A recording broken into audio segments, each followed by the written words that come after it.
We are hearing new details about a man convicted of killing his pregnant wife and 2 daughters in Colorado. You may remember Chris Watts. He is serving a life sentence for those murders. Last month, he spoke with investigators from prison and told them what happened the day of the crime. Authorities have provided CBS News with an audio recording of that interview. In it, he admits he was having an affair and that he and his wife argued about their marriage. He then says he strangled her. Listen. I don't want to protect her. What? I don't want to protect her. You don't want to protect her? I don't know what else to say.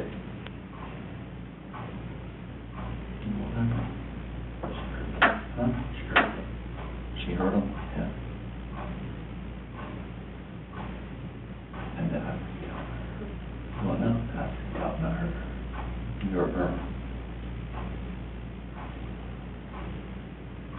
Did they leave after that for a long time?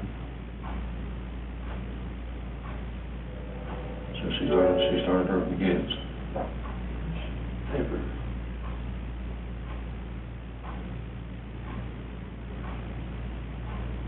Oh, you guys want to have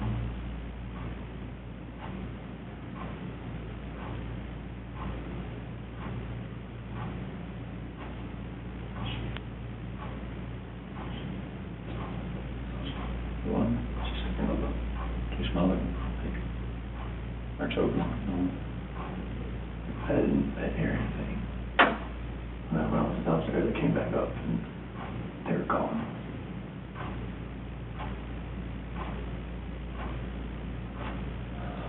I don't know, like me talking to her about that. Talking to her about separation and everything, about like she lost it. I don't know, like, what else to say, like, I freaked out.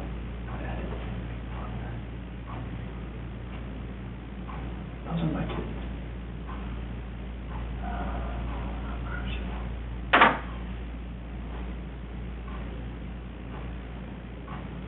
So she found it that one time. You were leaving the place and going to work. And she freaked out over the separation and everything. Like, she laid back down, but that's when I went downstairs, but I heard like a little commotion upstairs, but I didn't think anything of it. And then you went back upstairs and she was never, I could see like, she was on top of me. What, choking her or? Did she kill her? They're blue. Both of them? Yes. She choked both of them to death. I freaked out in the champagne with her.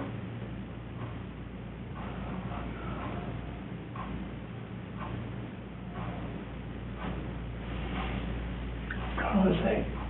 How was it though? No,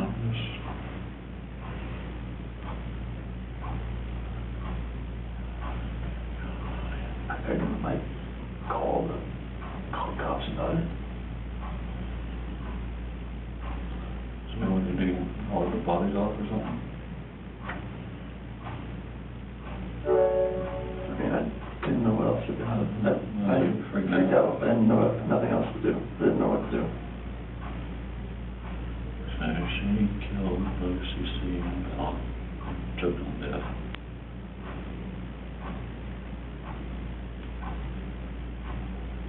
Lost it and choke her or that's just rage. I mean, I hadn't.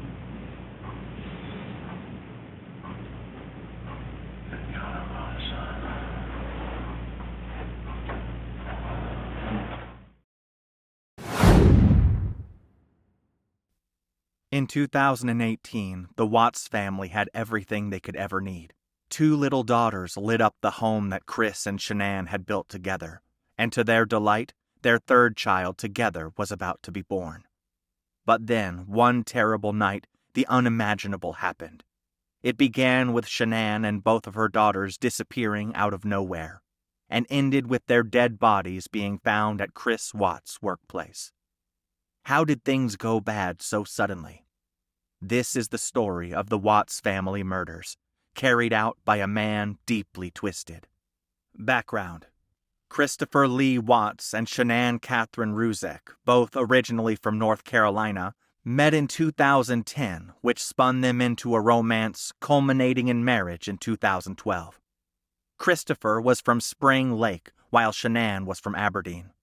Together, they created their home in a sprawling 5-bedroom house at 2825 Saratoga Trail in Frederick, Colorado, which they bought back in 2013. Yet beneath the facade of familial bliss, the shadows of financial woes loomed large, casting clouds over their union. By the time 2015 came around, these two had gone bankrupt. Christopher carved his niche at Anadarko Petroleum, while Shanann took the entrepreneurship route, peddling a product called Thrive under the banner of Level, a labyrinthine marketing entity. Their daughters, Bella Marie and Celeste Catherine, were born on December 17, 2013 and July 17, 2015, respectively. But from here on, the plot thickens. In 2018, Watts was working away as an oil field operator at Anadarko Petroleum, his wife managing her weight loss concoctions from the comfort of their home, all while tending to their kids. From afar, their family appeared picturesque, a suburban home untainted by strife.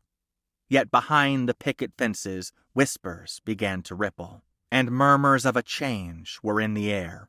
Brian Spence, a contractor with a keen eye, bore witness to this shift.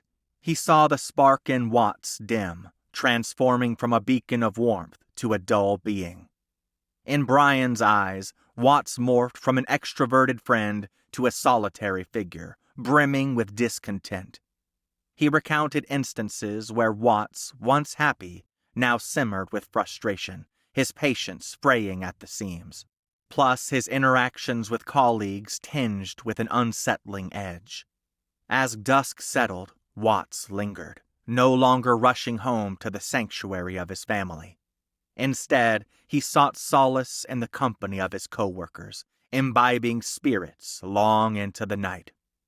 While the clock ticked toward 7, he yearned to stay even later, seeking refuge from the shadows that danced in the corners of his mind. Brian noted the shift, yet dared not delve deeper. Perhaps Watts harbored secrets, demons he dared not confront, veiled beneath a facade of normalcy. And then, in an instant, the calm shattered, the veil torn asunder, revealing a darkness lurking beneath the surface, waiting to engulf them all. The disappearance. On Monday, August 13, 2018, as the clock struck 1:48 a.m., Shanann rolled back home from a business gig in Arizona, and Nicole Utoft Atkinson was with her. Now, keep in mind, Watts had been responsible over the weekend, looking after their daughters. Fast forward to later that day, and Shanann and the kids had vanished into thin air. Nicole hit the panic button, worried sick when Shanann ghosted a doctor's appointment and didn't respond to any of her texts. By lunchtime, Atkinson was at Watts' doorstep, but there was no response. Not one to mess around, she dialed up Watts and then rang up the Frederick PD. The authorities came in around 1:40 p.m. for a wellness check. Watts played nice, green-lighting a house search. Their dog was there, but no sign of Shanann or the girls. The search party found Shanann's gear stashed, her phone on the couch, and the car, complete with the kids' seats, parked in the garage. Plus, Shanann's wedding band was found sitting on the bedside table. The next day, the FBI and the Colorado Bureau of Investigation were ready to crack the case wide open. Watts swore that he last saw his wife at 5:15 a.m. Purse is on the counter right here. Okay. So when you guys come home, do you usually use the front door or the garage door? How do you guys? I usually open the garage door, come in. Okay. She uses front or garage. It kind of depends. Okay. Is that a ring out there? Oh, that was... No, the doorbell, is that a ring? Yeah, doorbell? like when you got a visitor, it does, but I don't think the speaker is on to where you hear it, like by... Okay, I guess my question for you is, would it show her leaving with the kids? Did you have any alerts? If she came out here, yes. Like, if Did you have any alerts today with that? just when her friends were here. Does it only record when the doorbell rings or anytime If someone? you're, like, right here, it should just start, the proximity should hit up. Okay, and if you had anything on that today? Just her friends, And what time was that? 12:10, and about 10 minutes afternoon. Okay. But nothing between the time when she got here this No, morning? like, she got here at 2. Only thing This that morning? Was, yeah, 2 o'clock this morning. So Okay. like 1:48 on here. And the only thing that was weird was that the garage door said is left open after I left. And it might have been the sensor, but like my phone doesn't show when For if it your shuts. alarm? Yeah, it doesn't show if it shuts. And who's So, your alarm through? Vivint. Okay. But the Nikki, her friend that came here about 12:10, she said the garage door was shut when she got here. Okay. That was the only thing that was weird. All right. Were you going to hang out there, or you want to come in here? I'll start here. Okay.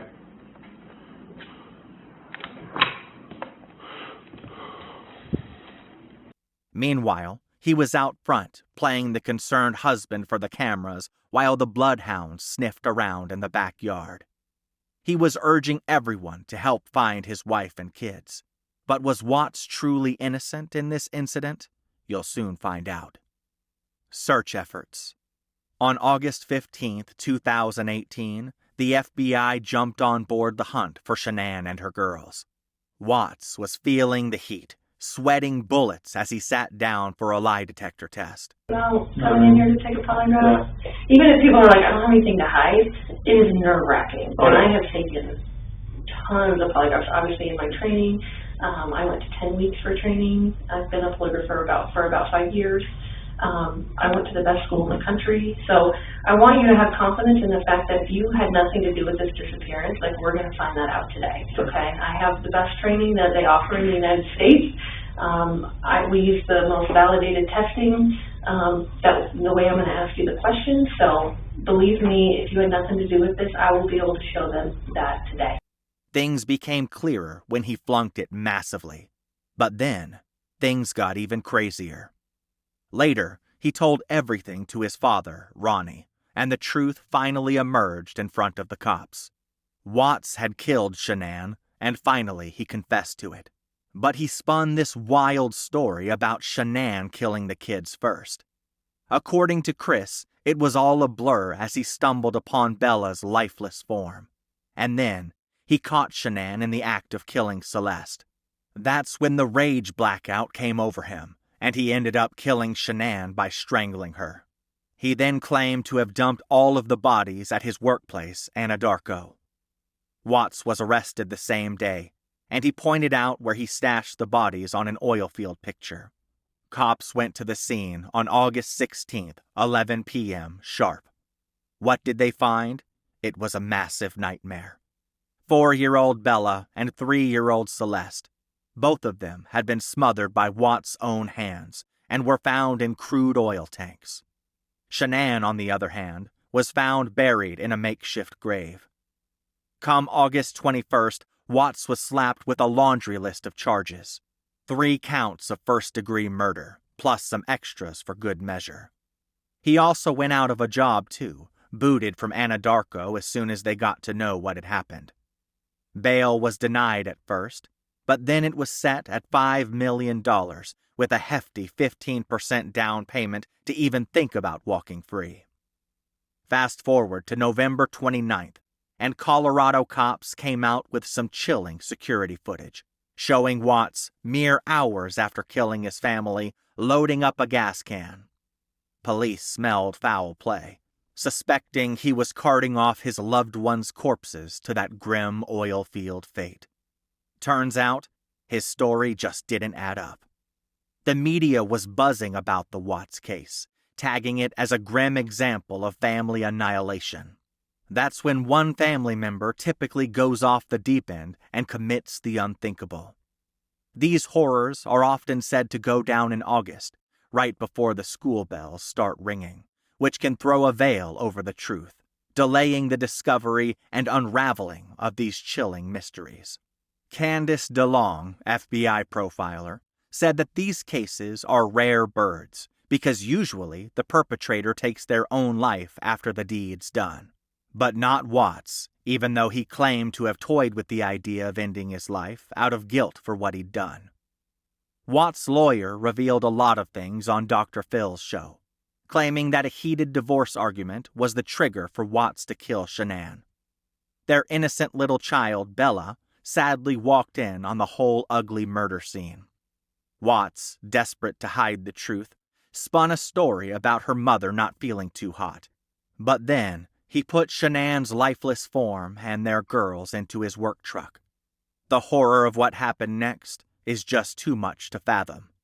Watts smothered his daughters, one by one, ending their lives. The legal proceedings. Watts confessed to the murders on November 6th, surprising everyone. It all happened in a 6-hour-long interrogation, recalling how when he killed his wife, he could sense that she was praying. But that wasn't all. He also recalled the fact that when he was killing his eldest daughter, she cried out, saying, "Daddy, no," her tiny voice pleading for mercy as he moved in to silence her forever. It's enough to send shivers down your spine. And Watts admitted that this was something he hasn't been able to shake off. But despite the gravity of his crimes, the DA decided to give up on the death penalty. Shanann's kin, devastated but determined, threw their weight behind the deal. November 19th rolled around, and Watts got sentenced to spend life behind bars. But not just one. He got 5 whole life sentences, with 3 to be served back to back, ensuring he'll never catch a whiff of parole. They also tacked on a few extra decades for good measure, including 48 for cutting short Shanann's pregnancy and another 36 for messing with the corpses. Watts was sent to an out-of-state jail on December 3, 2018, and it was all very quiet as the authorities were citing security concerns.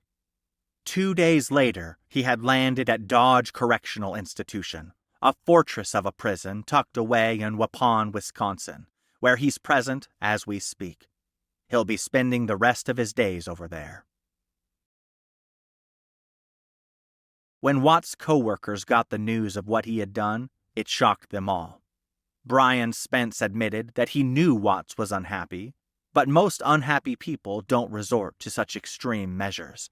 Even more surprising was the revelation that few of Watts' colleagues were aware of his affair with a co-worker who believed he was already separated. Spence recalled how he never mentioned his affair, but he'd joke about women being interested in him. He said, she told me that she's pregnant, and she told me that the kid is not mine. It was clear Watts was struggling, but Brian could have never imagined it would end like this. He claimed that if he had known, he would have intervened. But he kept it hidden, and no one had a clue about what was going on in his head. More details emerge. Let's take a closer look at the Watts case timeline. It's December 2018, and ABC's News 2020 episode airs, featuring Shanann's parents breaking their silence for the first time post-tragedy. Meanwhile, HLN drops a bombshell with their special report titled Family Massacre, Chris Watts Exposed. They dug deep, revealing footage from police body cams and security cams, shedding light on the eerie events leading up to the murders. Fast forward to Dr. Phil's December 2018 episode, where he sat down with a panel of experts, including Nancy Grace, Candace DeLong, Steve Cardian, and Suzanne Constantine. They dissect Watts's motives, his secret life, and his psychological profile. Are you lying about the last time you saw Shanann? No. Do we want to talk to you about the results, okay? Sure. So, it was completely clear that you were not honest during the testing, and I think you already know that. You did not pass the polygraph test. Okay. Okay? So now we need to talk about what actually happened. I feel like you're probably ready to do that. I didn't lie to you on that polygraph, I promise. Chris, I never stop. It's time. Just stop for a minute. Take a deep breath. Everything that I've told you, I did not lie on this polygraph. I don't know how much I could tell you right now. Like, I did not. It's not even an option right now because you did not pass the polygraph. So I know you were being deceptive. So that's not even an issue right now. The issue right now is what happened to Shanann, Bella, and Celeste. That's chilling. What's happening in that room at that point from the police point of view? When he says okay, it's not something an innocent person was. He's confirming that he failed the lie detector test. And then he says, I don't know what else or what I can tell you. They, boom, in their mind, we got him. What was the moment, what was the first identifiable moment or behavior that indicated that this was going to happen? He didn't want a third baby. He was afraid. He couldn't financially afford that. He wanted to separate, and his wife was not going along with that. And he really fancied himself as a new man. Look how much weight he had lost. He had really gotten himself in shape. He wanted to hit the reset button, and in his ignorant, immature way, he thought this was the way to go about it. What motivated Chris to kill his family isn't even in the book of killing your family motivations. Right. I mean, it just he wanted freedom. He wanted, exactly as you described, to be free of the problems of daily marital life. In June 2021, Inside Edition blew the lid off further confessions from Watts to a pen pal. In a series of letters, Watts revealed his twisted plans that spanned several weeks. He admitted to slipping OxyContin to Shanann, hoping to terminate her pregnancy and make life easier for him and his girlfriend. But there was a lot more to his letters than just that. The letters from jail. While Watts was in jail, author Sherilyn Cadle managed to get some sit-down time with Watts as she was writing a book named The Murders of Chris Watts.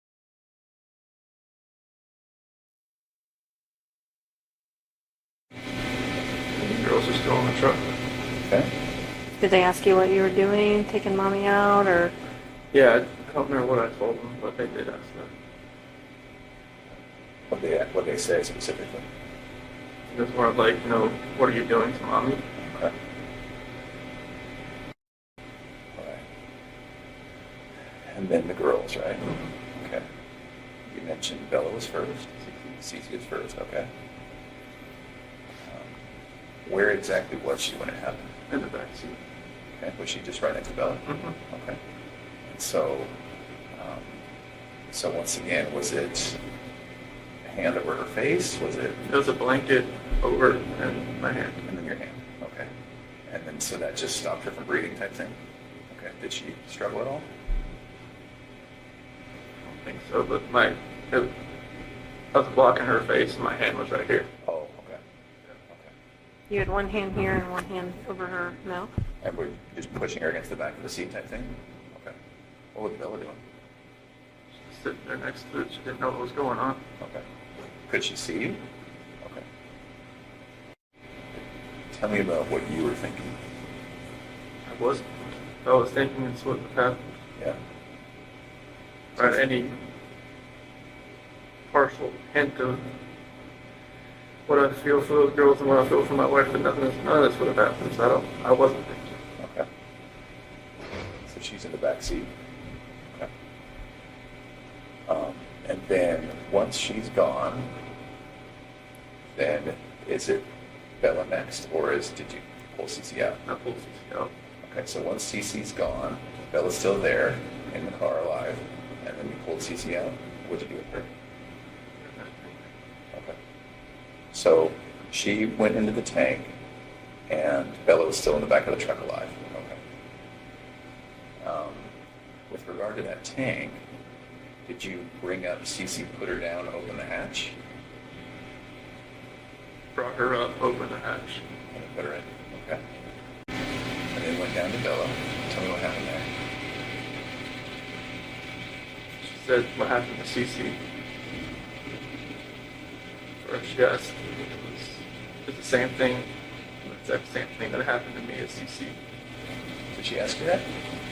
Okay. So Bella's pretty smart. How did she sound when she asked you that, Rick? That soft voice she always had. And what exactly did she say? She said that it's the same thing that happened to me at CC. And then I said, I don't even remember what I said.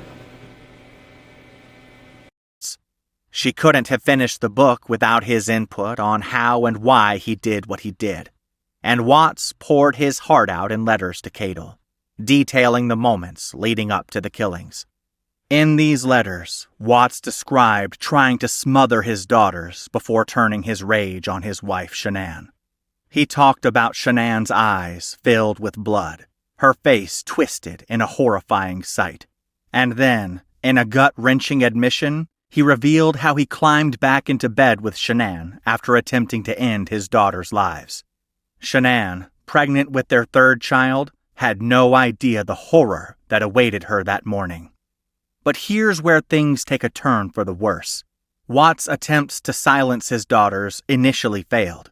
Both of them woke up confused and scared, their innocent eyes bruised from the trauma they'd endured. But Watts didn't stop there. No. He followed through with his sickening plan, silencing his daughters before disposing of their bodies. It's the stuff nightmares are made of, folks.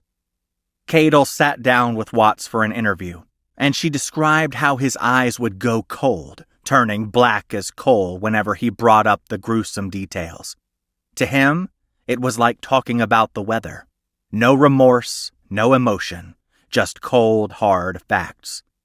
Even now, the investigators can't shake the bone-chilling details, labeling the murders as nothing short of horrific and downright disgusting.